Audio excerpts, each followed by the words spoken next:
Parasite is directed by Bong Joon-Ho and focuses on the poor Kim family who deceive their way into getting jobs for the wealthy Park family, all while trying to keep secret that they're all related. Parasite took home a lot of major awards, including the Palme d'Or at the Cannes Film Festival and Best Motion Picture Foreign Language at the Golden Globes. And probably the most extraordinary feat of this movie is that it was the first foreign, or it's now called international, film to take home the coveted Best Picture at the Oscars. And guys, let me say, Parasite deserved every award it won. I love Parasite, and I think I'm going to go as far as to say it's my favorite movie of 2019, which is a lot when you consider how great of a year 2019 was for movies. Yeah, and before you go to the comment section, I know 2019 was 2 years ago, but I just saw this movie a couple weeks ago, so I am way behind.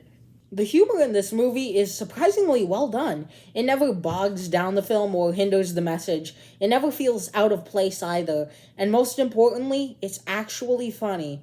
For some reason, I find Kang Ho Song's character Ki-taek, or he's the father of the Kims, I find him unintentionally funny, especially in one scene where the entire family is trying to earn money selling boxes to a pizza shop. But the pizza place deducts 10% of their pay because a quarter of the boxes were poorly folded.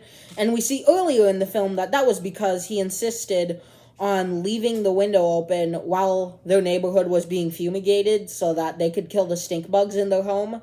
And so when everyone is like looking at him to silently blame him, he just looks at his son to pass the blame. And the Park family too is actually pretty funny, especially in the first half of the film.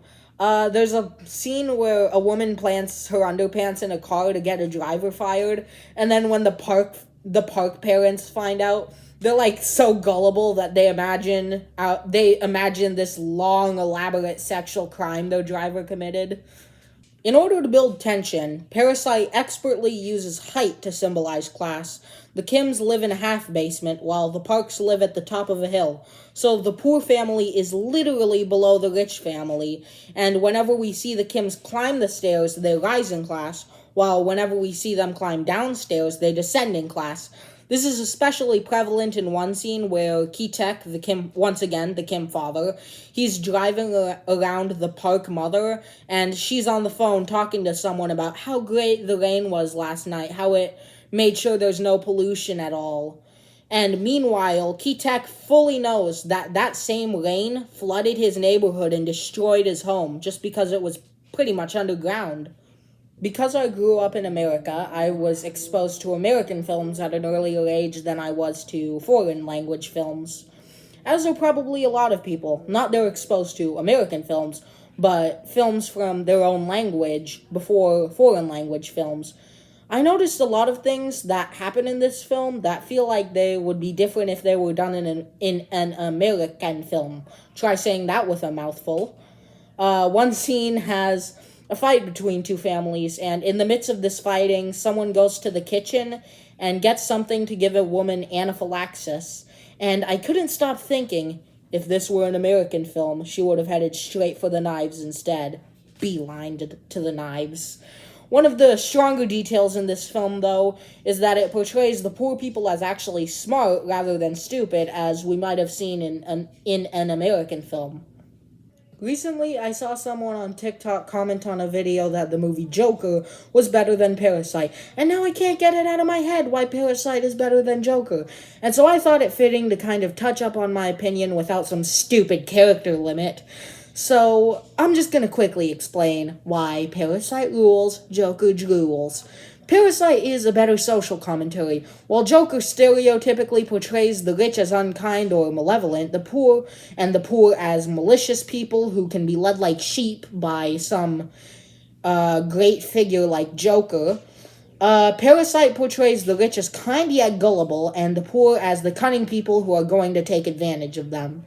Joker shows what society can do in creating the Joker, while Parasite shows the suffering that someone has to endure to produce someone else's luxuries. Another thing is that Joker is very black and white, showing poor good, rich bad, while Parasite isn't as clear cut as who's good or bad. The poor family aren't the best people, and some of the best and most brutal scenes in the movie show poor families going against other poor families. And probably the most obvious reason Parasite is better is that it's wholly original, while Joker is not only based on a comic book character, but also blatantly steals from two of Martin Scorsese's movies, The King of Comedy and Taxi Driver. Although, when you think about it, Joker and Parasite have one similarity. Both are social commentaries that give both sides a chance of being the bad guy. There's a montage in this film that I think is surprisingly well done. Usually, I look at montages as a lazy way to brush by something without even going into detail, but I've never seen a montage that I've enjoyed as much as the one in Parasite. This montage is 4 minutes long, and in these 4 minutes, the Kim's son, daughter, and father have all deceived their way into getting jobs for the rich family. And now they want their mother to get a job as a housekeeper. And to do so, they have to make it seem like the current housekeeper has tuberculosis. One thing this montage deserves praise for is its use of slow-mo. It expertly combines regularly timed shots with slow-mo to make something small like flicks on a bottle seem like stabs to the chest. We see the Kim family meticulously prepare to execute this plan. So meticulous that Ki-woo, the son, who is implied to have orchestrated the whole scheme from the beginning, predicts exactly to the letter what Miss Park is going to say when the plan is actually happening. Ki-taek as well, who is the father again, he carries out the plan, and that montage is surprisingly well acted with his character. We see him rehearse the plan with Ki-woo, and when he does it, it's hilarious. But when he carries out the plan, despite that we see him rehearse this fabrication, he portrays his character in this situation to seem like he's witnessing all this happen for the very first time. Now, here's something I can't really talk about in depth unless I'm going to get into spoilers, and I refuse to get into spoilers for the most part of this video, so instead, I'm going to use a loophole and beat around the bush. Keep an eye out for hypocrisy in this movie, because it's sort of a motif, and using it as a motif ends up paying off super well for the movie in the end. As I believe I mentioned earlier in this review, this is a foreign language film, so unless you understand Korean, you will have to be watching this movie with subtitles. This could be a problem for some people, but it isn't one for me. I get that people don't want to read while they're watching a movie, but sometimes it really is worth it. If you can get over doing a bit of reading while you watch a movie, you'll be watching some phenomenal movies. I have the feeling, though, that this isn't the first foreign language film for some of my viewers. One of my earliest reviews, and actually the first film I ever gave an A+ to, was Pan's Labyrinth. That movie is completely in Spanish, and it's one of the most well-deserved A+'s I've ever given, and remains one of my favorite movies to this day. I feel I kinda need to address Kang Ho Song's character, Ki-taek. I personally haven't heard of this actor before, but I know he's collaborated with this director Bong Joon-Ho a lot. But digressing, I now want to see every movie this man has been in. I think this is one of the most talented actors I've ever seen. As I said earlier, he is unintentionally funny, but he also was extremely good in the montage sequence early in the film. But he really shines in the second half of this film, especially in the finale. A majority of his screen time, rather than convey emotions through dialogue, he conveys barrels of emotion just through facial expressions. Oh man. I really want to talk more about this performance, but I really can't without getting into spoilers. I think Parasite is an amazing film, and it's definitely earned the title of one of my favorite movies ever. I cannot recommend Parasite enough, and that's why I'm going to give Parasite an A+. Another film that utilizes height as a storytelling tool is Akira Kurosawa's High and Low, so I definitely recommend that. And Hitchcock's Psycho, similar to Parasite, takes a dramatic shift halfway through the film.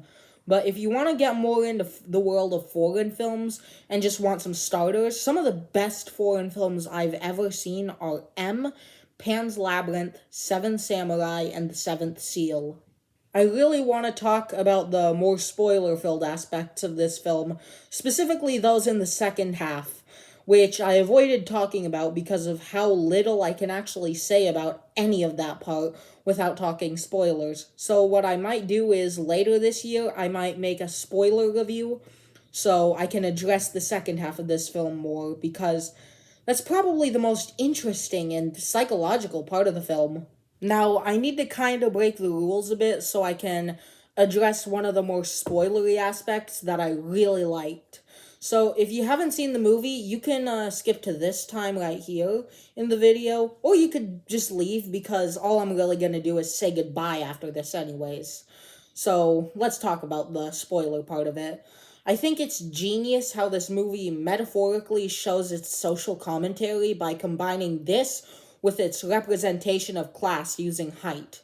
We see Mr. Park climbing the stairs after a failed camping trip, which is a rise in class, and the lights coincidentally turn on as he walks past them up the stairs. He dismisses this, though, thinking that the lights are motion sensors. Meanwhile, Gun-se, who is the housekeeper's husband hiding in the basement, is thumping his head into buttons so he can control the lights, so he can send Mr. Park a message in Morse code. But Mr. Park still thinks it's a motion sensor and that it's broken. This singular gag is actually really important to the overall film, showing the message that our luxuries can only be produced by someone else's suffering. The luxury being Mr. Park's so-called motion sensor lights, and the suffering being that Gun-se must bang his head into a button so that it can happen. That's just some little noticing I had, and there are much more smarter people than me who can touch up on this idea better without spoiler-free restrictions, so I'm going to be leaving their videos in the description if you want to hear more in-depth thoughts. Thank you very much for watching this video. It always makes me happy to know that there are people watching these. I hope that you can stick around for my next upload, which I hope to either get out today or tomorrow. And until next time, stay safe and watch good movies. Bye!